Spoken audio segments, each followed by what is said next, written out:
Hello, 438 online students. This is Jessica Starkey, and I will be presenting case 4.3, which is the struggle for nuclear power. This case had to do with a company called Seabrook Station, and it happened in Seabrook, New Hampshire, which is a small town 40 miles north of Boston on the coastline. In the 70s and 80s, nuclear power was a huge topic of debate across the nation, and Seabrook Station became a national symbol of that debate during the 70s and 80s and during this whole case that went on. And Seabrook Station, a problem that they really had to face was persuasion, and this town really was just not for this nuclear power source at all, being involved in their town or being built in their town or anything. It started out really as just kind of peaceful, small town approach to things. They started voting against it at town meetings and presenting together, kind of banding together as a community, and a word of mouth campaign. And as it went on throughout the 80s, they did start to get violent in their protests, and they started showing up at the site where they were building, started protesting and wouldn't leave and were trespassing, and it actually led to a few mass arrests. So that's when Seabrook Station really had to step in and just start communicating with these people and start gaining their trust as a community, and basically persuading them and completely, flipping a public opinion of a whole community. And that's something that's hard to do when you're dealing with not only a small group of people, but an entire community that are completely against, what you're doing in their town. So when looking at persuasion as a subject, I found a quote that I put in my paper from Wilcox and Reber, which is the other book for 437. And it states, "Persuasion is not a nasty concept. It does not have to be manipulative, propagandistic, or full of half-truths. A large measure of public trust comes from telling the truth and distributing accurate information."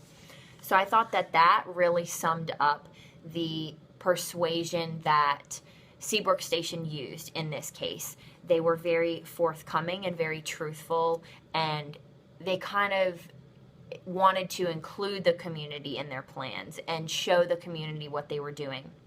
So that quote really just summed up, I think, all of the good things that happened in this case, which were a lot, and I think it was very successful, and I think that they were very proactive in their actions. So when looking at the race process in this case, the research that they did was first looked at the public that they were trying to reach, and they split the publics into two different categories. Internal publics, which is the Seabrook Station employees, the ones that live in the communities around the plant site and that are local, and then also employees who do not live in that area. So those were their internal publics that they dealt with. External publics included Massachusetts and New Hampshire residents living both inside and outside the emergency planning zones, and then local, national news media, and the financial community. So that's the first thing that they did, was looked at their publics and split them up into those groups and started learning how they could reach them and what was the best way to communicate with them. Their communication techniques were one-way and two-way, which is one thing that I think that was really useful in this case in general. As for the action process of when running it through the race process, they first one of the things that they did was invited the community to come to the plant. In 1986, they held this event where more than 7,000 people came, which was, for the small town, a pretty good turnout, and they invited them to come and actually see how the plant works. So instead of just distributing information and mailing them things and, writing it down for them, they said, come to us, talk to us in person. We can physically show you how this works. We can, you can be in on this process. And I think that that was one of the things that really influenced the public, was the fact that they were showing they didn't have anything to hide. They were saying, we want you to come here. We want you to experience this with us. So that was the first big event that they had in communicating with the public and really showing them that they cared, and they cared about the community, and they wanted to communicate and actually get to know them personally. Another thing that they did was they did distribute information to their homes. One thing was called a safety kit, and it had information on Seabrook Station as a company, and as well as waste management, radiation, and safety systems. So the people could do their own research at home on what they were dealing with and the new thing that was coming to their town. And they provided a lot of information in this safety kit that they gave to homes all over the surrounding areas of Seabrook Station. So the safety kits were distributed, and also an energy newsletter, which included information to all publics in the areas and focused on issues related to energy. So it was not only just about them, it was about issues that were happening all over the country and even all over the world that were related to energy. So they were kind of providing them with a way to do their own research, and also they constantly provided contact information. So if they did have any questions, they could contact Seabrook Station personally and say, I read about this. What do you guys say about this? What is your opinion on this? So the second big thing that they did for the community was created they called it the Seabrook Station's Science and Nature Center, which it was a whole separate facility that, again, invited the community to come and learn. And the cool thing about the center was it was for children as well. Local schools, local community camps and things, excuse me, that, cared for kids. They could book trips to the center and learn about Seabrook Station. And one good thing that does is kind of builds up a support system, because they weren't only they weren't trying to reach a certain age group. They were saying, bring the kids, bring the youth as well. We want to teach them from an early age that we don't have anything to hide. We want them to be able to come to us as well. We want to teach them early. So I thought that was a very useful way to get to the public as well. And I think through part of their research was the fact that this was a small town. And in a small town kind of feel, that is how you reach them.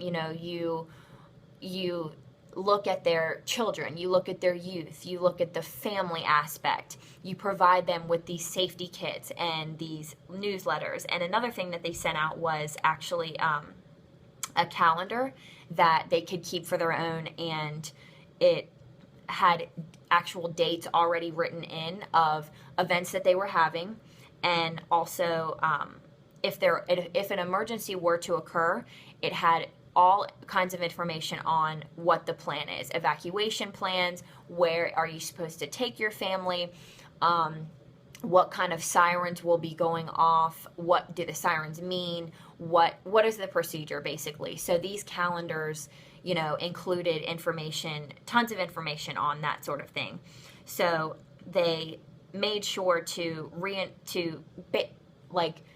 make relationships within the community, with their youth and with the adults, and basically all ages. So that was something that was really interesting to me, was they had things that just appealed to everyone, which I think is very important, especially in a small town.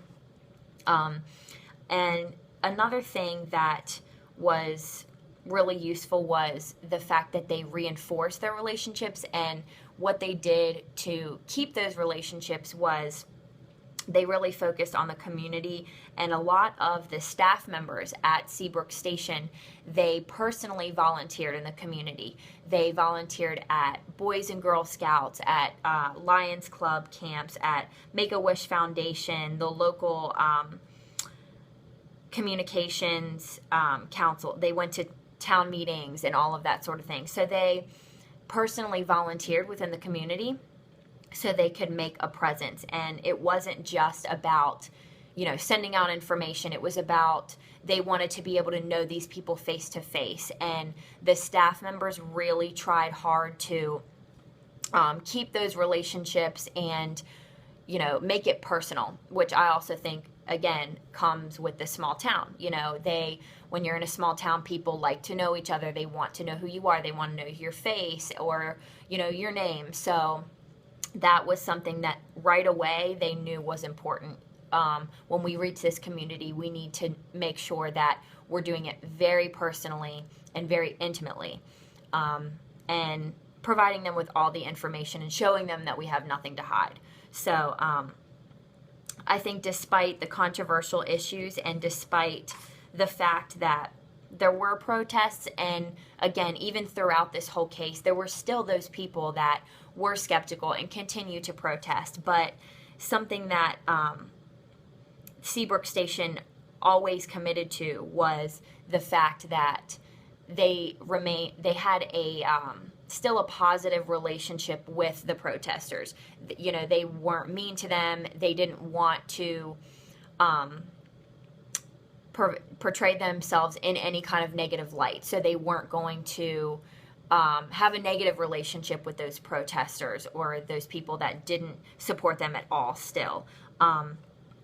So basically, overall, when evaluating this case, I think it was very successful, just because of the turnouts that they did have with all of their events and the relationships that they did establish and that they did keep for such a long time. Something that one of the quotes that is available in Chapter 4, it says, "In many ways, our community relations activities have become more of an extension of our own employees' personal lives and commitments to their neighborhoods." So I think that also really sums up, what they tried to do, which is make it personal. So overall, I think that this campaign was very successful and a very great way to go about changing opinions and just persuasion. And the fact that something that I learned was persuasion doesn't have to be a negative thing, even though it may kind of have a negative connotation with it. And in PR, it doesn't have to be negative. It's about being truthful. It's about providing all the information that you can. It's about being personal with these people and not only telling them but showing them, which is a big thing that Seabrook Station did.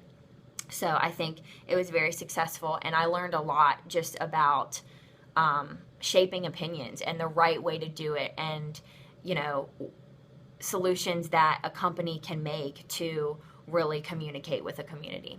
So thanks for watching, and I hope that you enjoyed this case as well. Thank you.